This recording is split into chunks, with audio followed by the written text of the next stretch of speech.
Welcome! Today is day 4 of our 30-day New Testament challenge.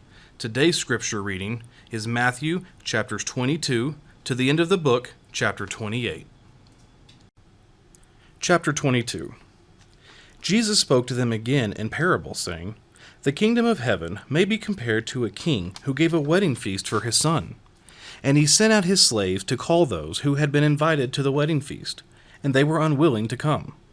Again he sent out other slaves, saying, 'Tell those who have been invited, Behold, I have prepared my dinner. My oxen and my fatted livestock are all butchered, and everything is ready. Come to the wedding feast.' But they paid no attention and went their way. One to his own farm, another to his business, and the rest seized his slaves and mistreated them and killed them. But the king was enraged, and he sent his armies and destroyed those murderers and set their city on fire.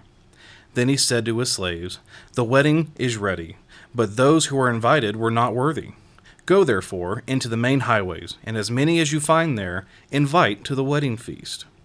Those slaves went out into the streets and gathered together all they found, both evil and good, and the wedding hall was filled with dinner guests. But when the king came in to look over the dinner guest, he saw a man there who was not dressed in wedding clothes. And he said to him, 'Friend, how did you come in here without wedding clothes?'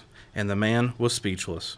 Then the king said to the servants, 'Bind him hand and foot, and throw him into the outer darkness. In that place there will be weeping and gnashing of teeth. For many are called, but few are chosen.' Then the Pharisees went and plotted together how they might trap him in what he said. And they sent their disciples to him, along with the Herodians, saying, 'Teacher, we know that you are truthful, and teach the way of God in truth, and defer to no one, for you are not partial to any. Tell us then, what do you think? Is it lawful to give a poll tax to Caesar, or not?' But Jesus perceived their malice, and said, 'Why are you testing me, you hypocrites? Show me the coin used for the poll tax.' And they brought him a denarius. And he said to them, 'Whose likeness and inscription is this?' They said to him, 'Caesar's.' Then he said to them, 'Then render to Caesar the things that are Caesar's, and to God the things that are God's.' And hearing this, they were amazed, and leaving him, they went away. On that day, some Sadducees, who say there is no resurrection, came to Jesus and questioned him, asking, 'Teacher, Moses said, if a man dies having no children, his brother, as next of kin, shall marry his wife, and raise up children for his brother. Now there were 7 brothers with us, and the first married and died, having no children, left his wife to his brother.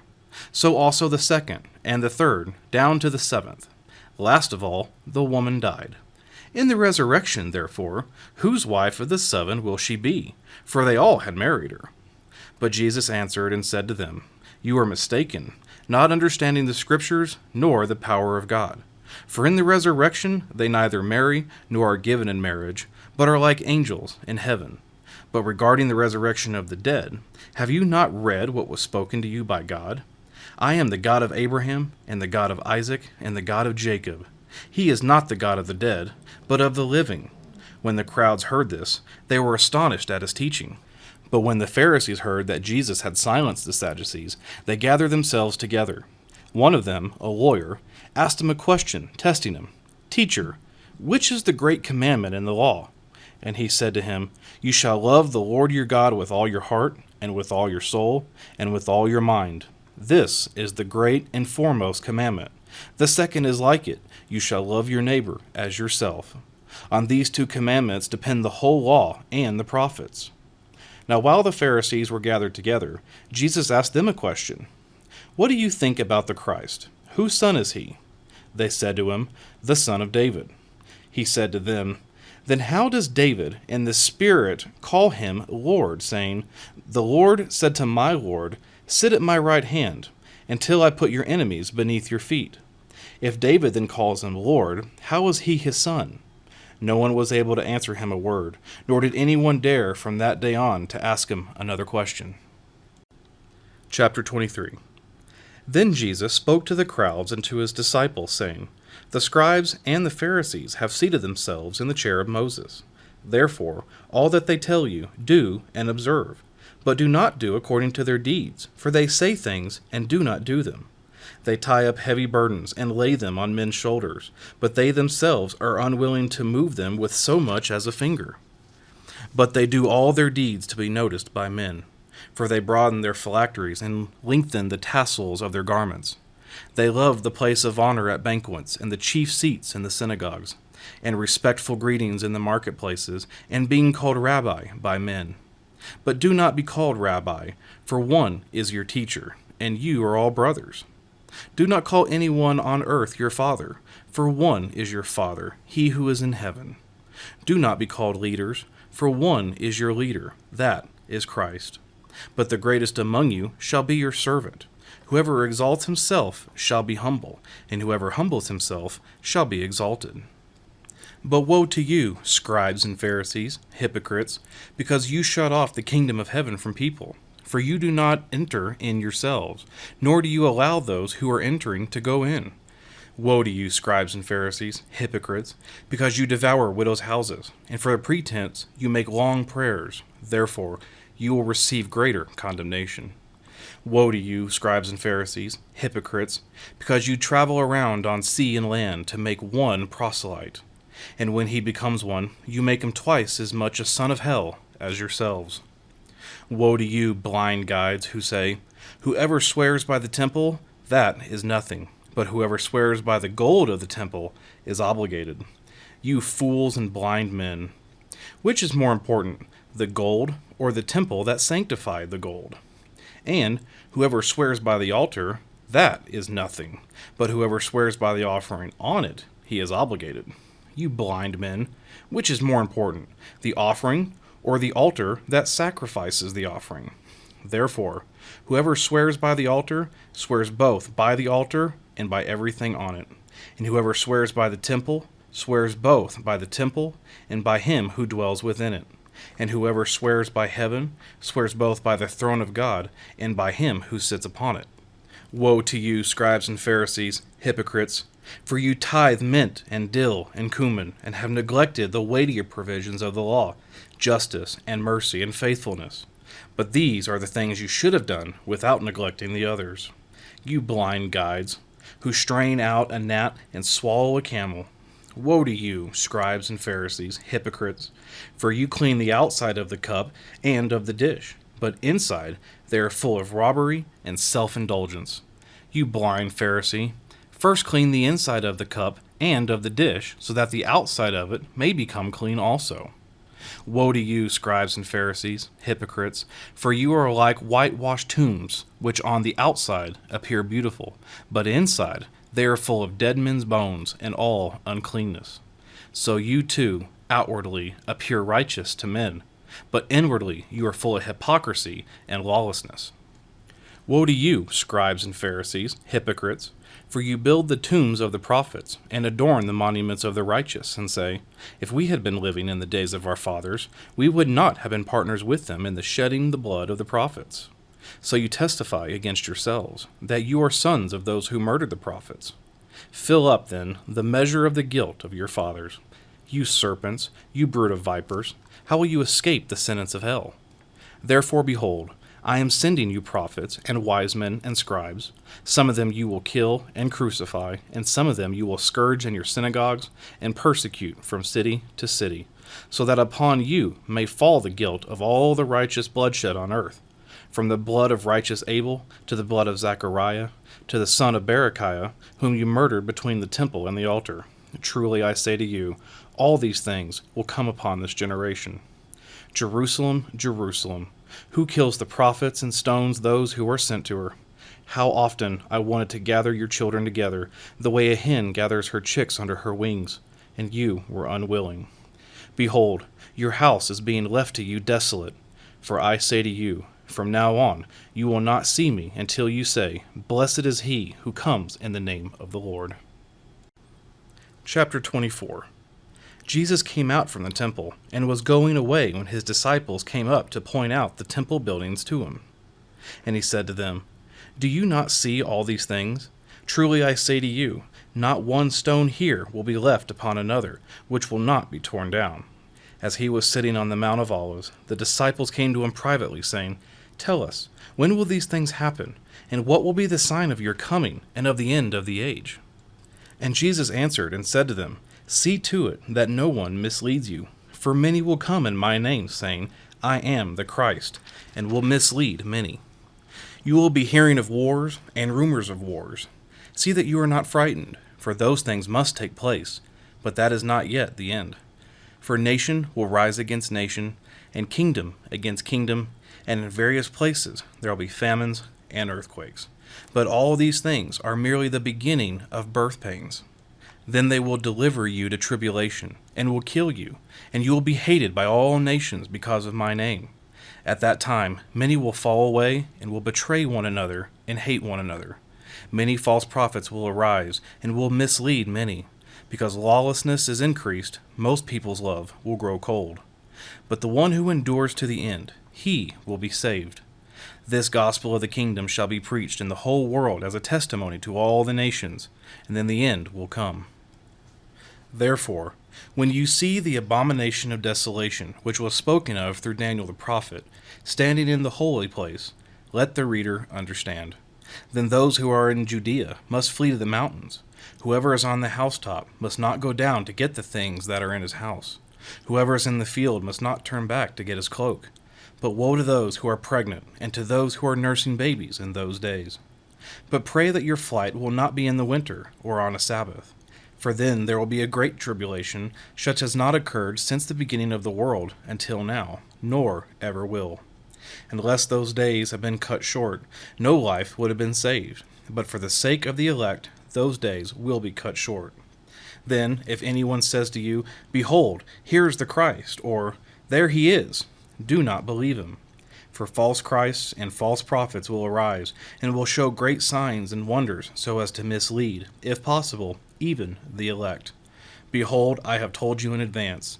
So if they say to you, 'Behold, he is in the wilderness,' do not go out. Or, 'Behold, he is in the inner rooms,' do not believe them. For just as the lightning comes from the east, and flashes even to the west, so will the coming of the Son of Man be. Wherever the corpse is, there the vultures will gather. But immediately after the tribulation of those days, the sun will be darkened, and the moon will not give its light, and the stars will fall from the sky, and the powers of the heavens will be shaken. And then the sign of the Son of Man will appear in the sky, and then all the tribes of the earth will mourn, and they will see the Son of Man coming on the clouds of the sky with power and great glory. And he will send forth his angels with a great trumpet, and they will gather together his elect from the four winds, from one end of the sky to the other." Now learn the parable from the fig tree. When its branch has already become tender and puts forth its leaves, you know that summer is near. So you too, when you see all these things, recognize that he is near, right at the door. Truly I say to you, this generation will not pass away until all these things take place.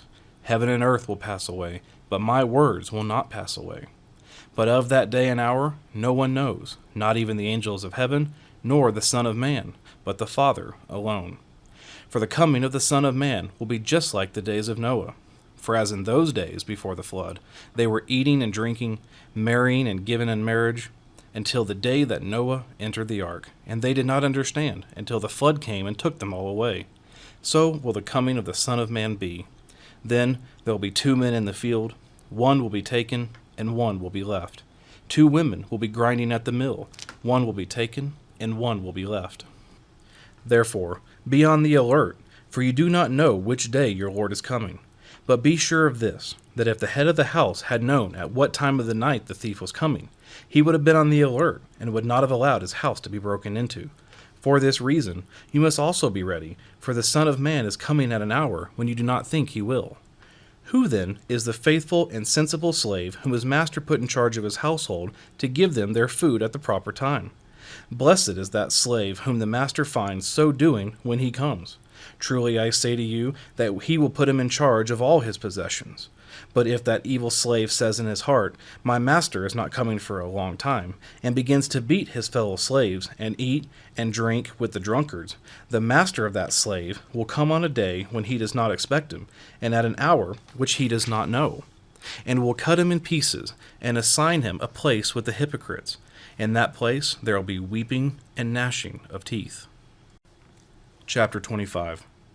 Then the kingdom of heaven will be comparable to 10 virgins, who took their lamps and went out to meet the bridegroom.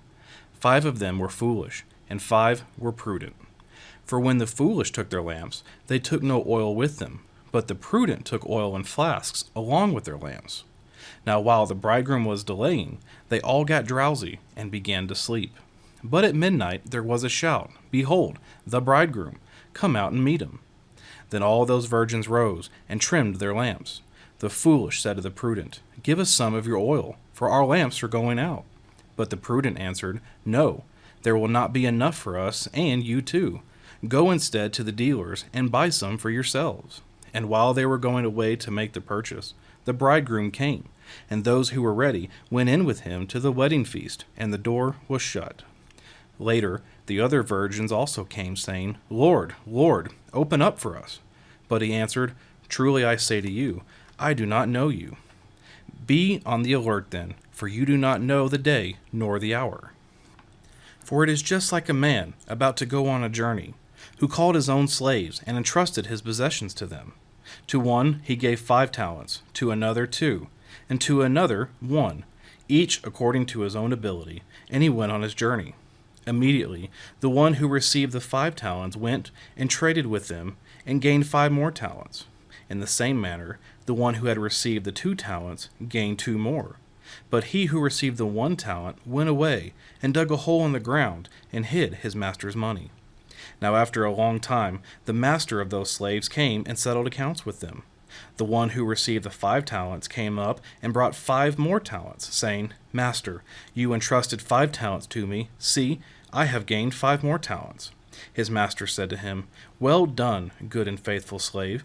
You were faithful with a few things. I will put you in charge of many things. Enter into the joy of your master.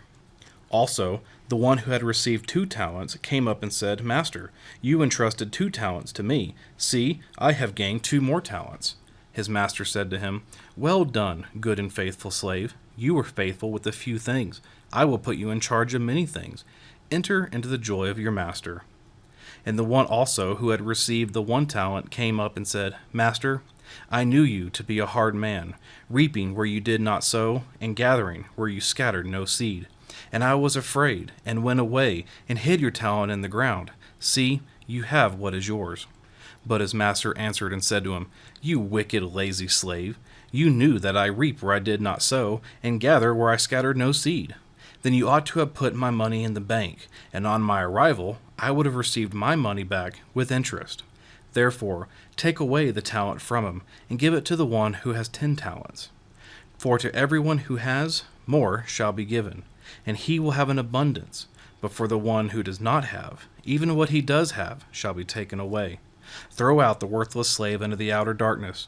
In that place there will be weeping and gnashing of teeth. But when the Son of Man comes in his glory, and all the angels with him, then he will sit on his glorious throne. All the nations will be gathered before him, and he will separate them from one another, as the shepherd separates the sheep from the goats, and he will put the sheep on his right, and the goats on his left. Then the king will say to those on his right, Come, you who are blessed of my Father, inherit the kingdom prepared for you from the foundation of the world. For I was hungry, and you gave me something to eat. I was thirsty, and you gave me something to drink. I was a stranger, and you invited me in. Naked, and you clothed me. I was sick, and you visited me. I was in prison, and you came to me. Then the righteous will answer him, Lord, when did we see you hungry, and feed you, or thirsty, and give you something to drink? And when did we see you a stranger, and invite you in, or naked, and clothe you? When did we see you sick or in prison, and come to you? The king will answer and say to them, Truly I say to you, to the extent that you did it to one of these brothers of mine, even the least of them, you did it to me. Then he will also say to those on his left, Depart from me, accursed ones, into the eternal fire which has been prepared for the devil and his angels. For I was hungry, and you gave me nothing to eat. I was thirsty, and you gave me nothing to drink. I was a stranger, and you did not invite me in. Naked, and you did not clothe me. Sick and in prison, and you did not visit me. Then they themselves will also answer, Lord, when did we see you hungry, or thirsty, or a stranger, or naked, or sick, or in prison, and did not take care of you?' Then he will answer them, 'Truly I say to you, to the extent that you did not do to one of the least of these, you did not do it to me.' These will go away into eternal punishment, but the righteous into eternal life." Chapter 26. When Jesus had finished all these words, he said to his disciples, "You know that after 2 days the Passover is coming, and the Son of Man is to be handed over for crucifixion." Then the chief priests and the elders of the people were gathered together in the court of the high priest, named Caiaphas, and they plotted together to seize Jesus by stealth and kill him. But they were saying, "Not during the festival, otherwise a riot might occur among the people." Now when Jesus was in Bethany, at the home of Simon the leper, a woman came to him with an alabaster vial of very costly perfume, and she poured it on his head as he reclined at the table. But the disciples were indignant when they saw this, and said, "Why this waste? For this perfume might have been sold for a high price, and the money given to the poor." But Jesus, aware of this, said to them, "Why do you bother the woman? For she has done a good deed to me. For you always have the poor with you, but you do not always have me. For when she poured this perfume on my body, she did it to prepare me for burial. Truly I say to you, wherever this gospel is preached in the whole world, what this woman has done will also be spoken of in memory of her." Then one of the 12, named Judas Iscariot, went to the chief priests and said, "What are you willing to give me to betray him to you?" And they weighed out 30 pieces of silver to him. From then on, he began looking for a good opportunity to betray Jesus. Now on the first day of unleavened bread, the disciples came to Jesus and asked, "Where do you want us to prepare for you to eat the Passover?" And he said, "Go into the city to a certain man, and say to him, 'The teacher says, my time is near. I am to keep the Passover at your house with my disciples.'" The disciples did as Jesus had directed them, and they prepared the Passover. Now when evening came, Jesus was reclining at the table with the 12 disciples. As they were eating, he said, "Truly I say to you that one of you will betray me." Being deeply grieved, they each one began to say to him, "Surely not I, Lord." And he answered, "He who dipped his hand with me in the bowl is the one who will betray me. The Son of Man is to go, just as it is written of him. But woe to that man by whom the Son of Man is betrayed. It would have been good for that man if he had not been born." And Judas, who was betraying him, said, "Surely it is not I, Rabbi." Jesus said to him, "You have said it yourself."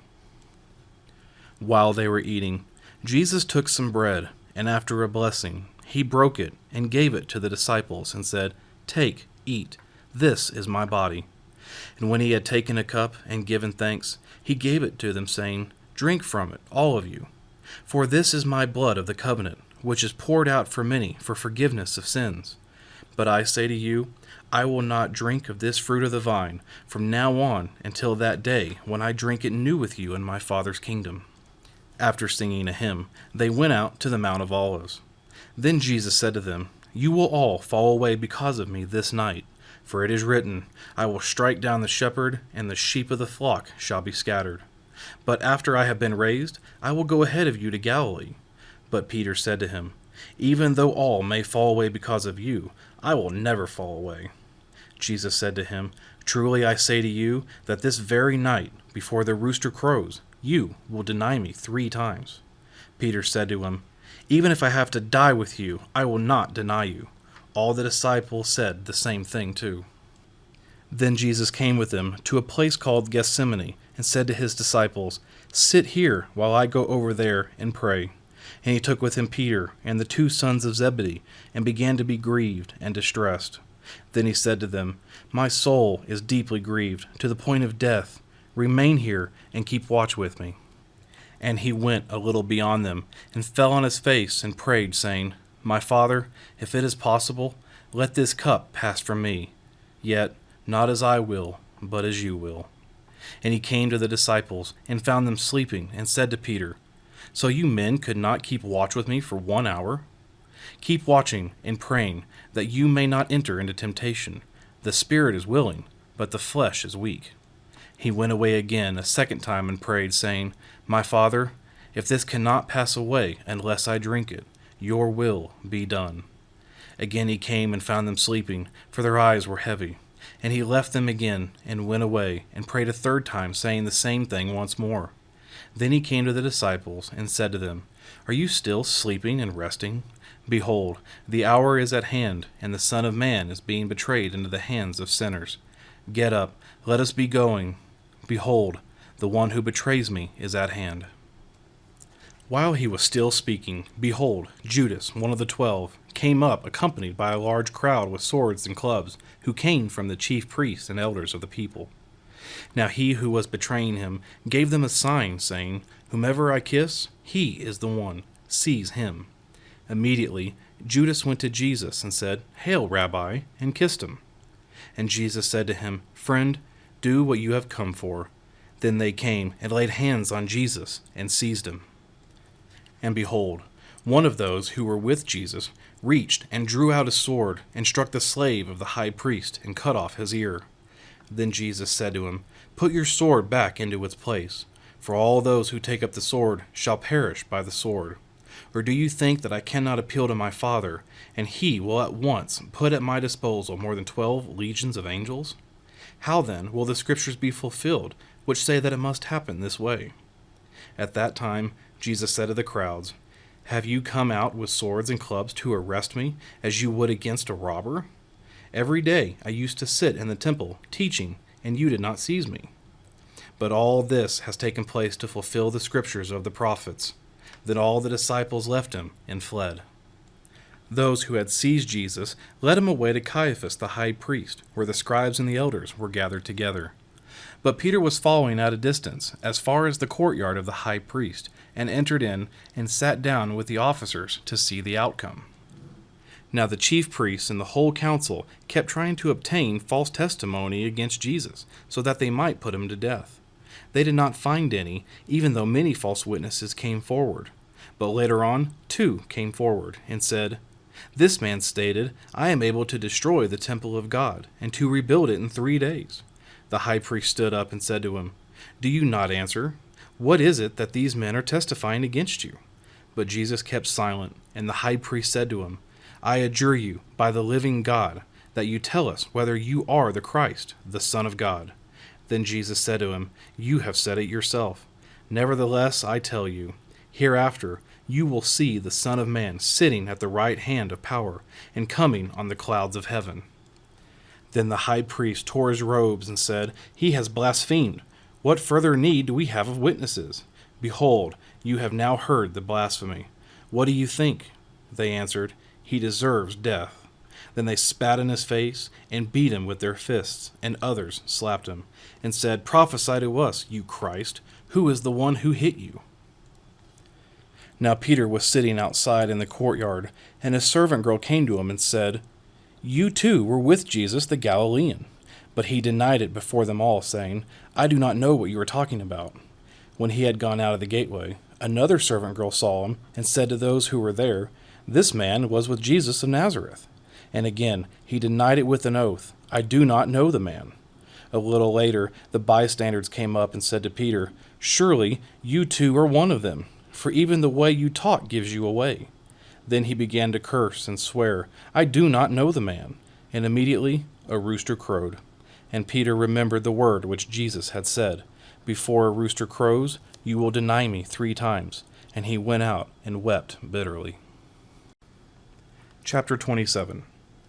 Now when morning came, all the chief priests and the elders of the people conferred together against Jesus to put him to death. And they bound him and led him away and delivered him to Pilate the governor. Then when Judas, who had betrayed him, saw that he had been condemned, he felt remorse and returned the 30 pieces of silver to the chief priests and elders, saying, "I have sinned by betraying innocent blood." But they said, "What is that to us? See to that yourself." And he threw the pieces of silver into the temple sanctuary and departed, and he went away and hanged himself. The chief priest took the pieces of silver and said, "It is not lawful to put them into the temple treasury, since it is the price of blood." And they conferred together, and with the money bought the potter's field as a burial place for strangers. For this reason, that field has been called the Field of Blood to this day. Then that which was spoken through Jeremiah the prophet was fulfilled. And they took the 30 pieces of silver, the price of the one whose price had been set by the sons of Israel, and they gave them for the potter's field, as the Lord directed me. Now Jesus stood before the governor, and the governor questioned him, saying, Are you the king of the Jews? And Jesus said to him, It is as you say. And while he was being accused by the chief priests and the elders, he did not answer. Then Pilate said to him, Do you not hear how many things they testify against you? And he did not answer him with regard to even a single charge, so the governor was quite amazed. Now at the feast, the governor was accustomed to release for the people any one prisoner whom they wanted. At that time they were holding a notorious prisoner called Barabbas. So when the people gathered together, Pilate said to them, Whom do you want me to release for you, Barabbas or Jesus, who was called Christ? For he knew that because of envy they had handed him over. While he was sitting on the judgment seat, his wife sent him a message saying, Have nothing to do with that righteous man, for last night I suffered greatly in a dream because of him. But the chief priest and the elders persuaded the crowds to ask for Barabbas and to put Jesus to death. But the governor said to them, Which of the two do you want me to release for you? And they said, Barabbas. Pilate said to them, Then what shall I do with Jesus, who was called Christ? They all said, Crucify him. And he said, Why? What evil has he done? But they kept shouting all the more, saying, Crucify him. When Pilate saw that he was accomplishing nothing, but rather that a riot was starting, he took water and washed his hands in front of the crowd, saying, I am innocent of this man's blood. See to that yourselves. And all the people said, His blood shall be on us and on our children. Then he released Barabbas for them. But after having Jesus scourged, he handed him over to be crucified. Then the soldiers of the governor took Jesus into the praetorium and gathered the whole Roman cohort around him. They stripped him and put a scarlet robe on him. And after twisting together a crown of thorns, they put it on his head, and a reed in his right hand. And they knelt down before him and mocked him, saying, Hail, King of the Jews! They spat on him, and took the reed and began to beat him on the head. After they had mocked him, they took the scarlet robe off him, and put his own garments back on him, and led him away to crucify him. As they were coming out, they found a man of Cyrene named Simon, whom they pressed into service to bear his cross. And when they came to a place called Golgotha, which means place of a skull, they gave him wine to drink mixed with gall, and after tasting it, he was unwilling to drink. And when they had crucified him, they divided up his garments among themselves by casting lots, and sitting down, they began to keep watch over him there. And above his head they put up the charge against him, which read, This is Jesus, the King of the Jews. At that time 2 robbers were crucified with them, one on the right and one on the left. And those passing by were hurling abuse at him, wagging their heads, and saying, You, who are going to destroy the temple and rebuild it in 3 days, save yourself. If you are the Son of God, come down from the cross. In the same way, the chief priests also, along with the scribes and elders, were mocking him and saying, He saved others, he cannot save himself. He is the King of Israel. Let him now come down from the cross, and we will believe in him. He trusts in God. Let God rescue him now, if he delights in him. For he said, I am the Son of God.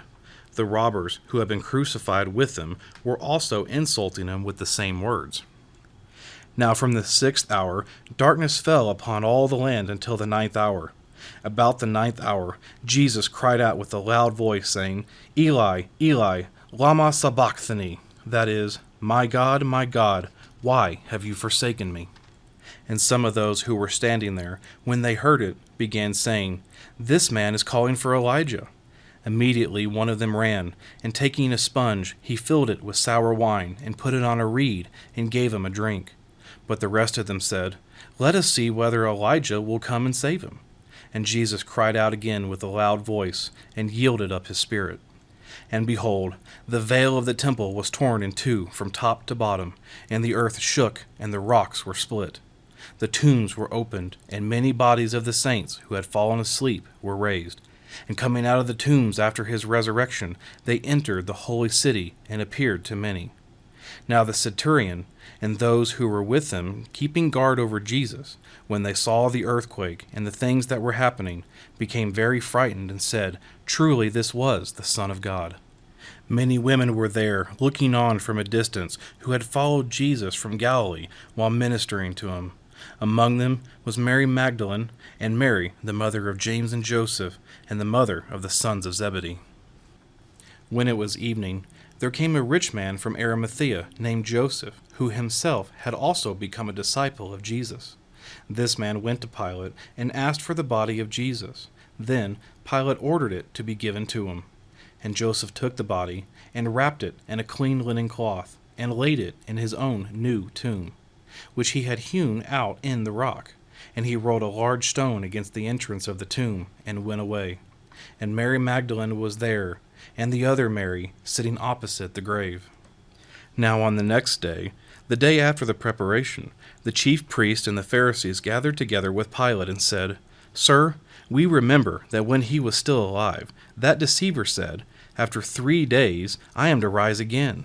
Therefore, give orders for the grave to be made secure until the 3rd day. Otherwise, his disciples may come and steal him away and say to the people, 'He has risen from the dead,' and the last deception will be worse than the first." Pilate said to them, "You have a guard. Go, make it as secure as you know how." And they went and made the grave secure, and along with the guard they set a seal on the stone. Chapter 28. Now after the Sabbath, as it began to dawn toward the 1st day of the week, Mary Magdalene and the other Mary came to look at the grave. And behold, a severe earthquake had occurred, for an angel of the Lord descended from heaven, and came and rolled away the stone, and sat upon it. And his appearance was like lightning, and his clothing as white as snow. The guards shook for fear of him, and became like dead men. The angel said to the women, "Do not be afraid, for I know that you are looking for Jesus who has been crucified. He is not here, for he has risen. Just as he said, come, see the place where he was lying. Go quickly and tell his disciples that he has risen from the dead. And behold, he is going ahead of you into Galilee. There you will see him. Behold, I have told you." And they left the tomb quickly with fear and great joy, and ran to report it to his disciples. And behold, Jesus met them and greeted them. And they came up and took hold of his feet and worshipped him. Then Jesus said to them, "Do not be afraid. Go and take word to my brethren to leave for Galilee, and there they will see me." Now while they were on their way, some of the guard came into the city and reported to the chief priest all that had happened. And when they had assembled with the elders and consulted together, they gave a large sum of money to the soldiers and said, "You are to say, 'His disciples came by night and stole him away while we were asleep.' And if this should come to the governor's ear, we will win him over and keep you out of trouble." And they took the money and did as they were instructed. And this story was widely spread among the Jews and is to this day. But the 11 disciples proceeded to Galilee, to the mountain which Jesus had designated. When they saw him, they worshipped him, but some were doubtful.